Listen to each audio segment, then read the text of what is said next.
September 29th, 2023 at 5:58 a.m. Eastern U.S. time. So calculate that for your own time zone. We've got an empowering and maybe explosive full moon in Aries. I want to get into the basics first, but then there are some trans-Neptunian objects and centaurs that really take this up several notches in terms of what we might see.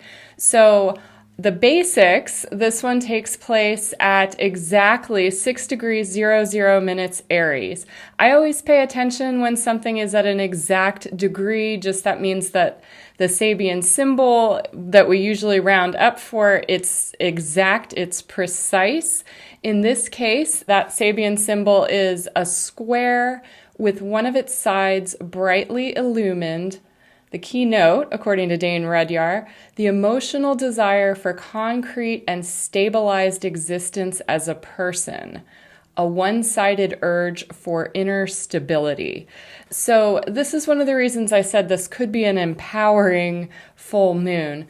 Anytime you're on the Aries-Libra axis, which the collective very much is right now because of that North Node and Aries South Node in Libra. So these are already energies that we've been working with since July. But with this full moon, it really shines a spotlight on the need to kind of level up in order to be able to go forward in the ways that you know you need to. So this is going to be a good one if you are someone that has felt like you've been holding yourself back because of other people or trying to hold yourself back in order to keep the peace. This is kind of like the square, which is a sign of stability. If you think of a table with 4 legs, that's a lot harder to topple over than, say, a stool with 3 legs. Or something that's just on 2 legs or 1 leg is very unstable. So when we get to 4 or a square, we're in a period of stability. But this full moon is indicating that one of those sides is ready to burst forward beyond the stability. So it's like you've caught your breath at the new level, but now because of this newfound stability and strength, you're able to light up one side and move forward. This kind of reminds me a little bit of the 4 of Pentacles card in the Tarot. This is from the Robin Wood deck. A lot of times people see the 4 of Pentacles as a miser, like he's holding his, pentacles, his coins, his money very close to his chest. He's got them under his feet. Again, kind of closed off. You see the walls behind him. So a lot of times when that comes up in a reading, it's an indicator of maybe too harsh boundaries. But the way this connects with this full moon is I always have to ask someone, well, how have your boundaries been before? Like, are there reasons that you're being a miser now? Are there reasons that you're walling yourself off right now? And maybe that's that next step in the process, right? So if you've always been very wishy-washy, if you've always deferred to whoever you're with for, well, what do you want? What do you want? This full moon is equivalent to starting to have boundaries. It might not be as easy and integrated and peaceful as just, okay, well, I'd like this and I'm just going to do it. Sometimes when people are ready to initiate new boundaries, it can come out a little harsh. Like it can come out a little of an overcorrection, but for the person's process, it's a necessary step up into the more stable ground from which the next step can be taken. So different people are going to be at different levels in that continuum, but this full moon is going to highlight and kind of ask each person to level up in terms of what sort of growth steps, what sort of experiments, what sort of bold new moves are you feeling called to do that you've been holding back because you don't want to rock the boat. The stability has been there now long enough that it's ready to go the next level. So that's one. That's one of the major energies of this full moon. Another one is that we've got Venus nicely sextile Mars, so Mars in Libra, Venus still in Leo, but direct. And the tricky thing with that nice harmonious sextile, which can help us to get things done, it can bring more passion to relationships. The thing to keep in mind is that Venus in Leo is square Uranus in Taurus. So even though we've got the passions aligned with Mars and Venus, even though we've got kind of action supported in relationships, with that Uranian square, we're kind of, we might experience some friction in relationships that kind of put to the test, have you really integrated? Have you done that square? Have you done that full stabilizing of the next level in order to move forward? In terms of background energy, we've still got slow-moving Pluto very closely retrograding towards the U.S. natal Pluto. And just in general, that brings up everything from the shadows, that brings up power struggles, especially with Pluto and Capricorn, power struggles with the top-down authority, abuses of authority. With Pluto, you get a lot of the deep, dark revelations. So that's an ongoing transit. The U.S. has been in it now most intensely since 2022, but really, I would say since about 2015, we've been feeling it. We're still going to feel it throughout 2025, but it will be a lot more integrated by then. And also with Pluto in Aquarius, that's a different energy, even if it's still somewhat conjunct. So that's a background energy. We've also got Aries, the goddess of discord, still tightly conjunct with the North Node in Aries, and that, of course, is still squaring Pluto. So a lot of tension there involving power struggles. Revenge could come up from several different directions. That's a warlike Aries energy that hopefully won't get triggered too exactly.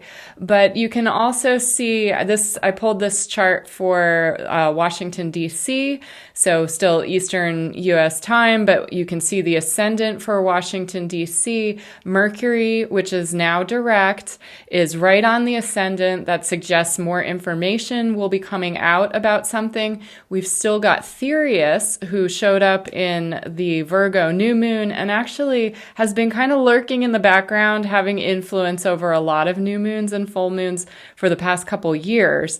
But Sirius represents this kind of energy of hanging out in the background, kind of lurking, waiting for the correct moment to show your face. With Mercury right there, we may get a message or we may get some kind of information about that relative to Washington, D.C., because this is specifically with the Washington, D.C. chart. However, Sirius is conjunct Mercury at the time of the full moon wherever you live. So that energy of something's not what it seems. There's something behind the scenes, or perhaps, as I mentioned in the Virgo new moon post, maybe we see resignations and appointments, something like that, where there's a substitution in our personal lives. It could be a substitution of, if not this, then something better. We get some kind of information that comes through to assist us. So the big one that I really want to look at, though, is the cluster around the sun point of this full moon. So 6 degrees Libra, we've got a whole bunch of stuff going on there. We've got the sun, but then we've got Rhiphonus. That's Rhiphonus. If you've never heard of this centaur before, you're not alone. There's not much information on this guy, but based on some research that Zane Stein did, he seems to represent a questioning of whatever he's conjunct. And so in the U.S. natal chart, Rhiphonus is conjunct Saturn. So there's a continual questioning of authority and questioning of tradition, just as a part of the United States natal chart, and therefore like the personality of the United States. in terms of this full moon, we've got Raphonis conjunct these other objects. So one of them, hubris, from which we get the word hubris, right? Excessive pride. Hubris can also, in a chart, indicate where someone has been trying to push something too far, trying to make things happen like beyond reason, push, push, push. We could see some of that show up with hubris in Libra. That might show up as lawfare. That could show up as pushing lawsuits or pushing the law, like pushing something to the legal limit or just beyond. Then we've also got asteroid Pallas, and Pallas is sometimes called Pallas Athene. That's connected with the goddess Athena, but in particular, Pallas tends to represent strategy. It can be strategic warfare. So Mars and Aries are traditionally associated with warfare. Mars is the god of war. But in Libra, where Mars currently is, and with Pallas there, we're looking at more strategic warfare. We could be looking at negotiations. We are also looking at patterns because Pallas is very associated with pattern recognition. So a number of astrologers have pretty prominent Pallas in their chart. That's being able to look at all the different individual things and like putting something into its pattern and recognizing some kind of inherent meaning that way. But we may see Pallas influencing our understanding of pride or, this isn't necessarily connected to LGBTQ and like Pride Month or anything like that, but it could be given the next conjunction, which is Sappho, Sappho.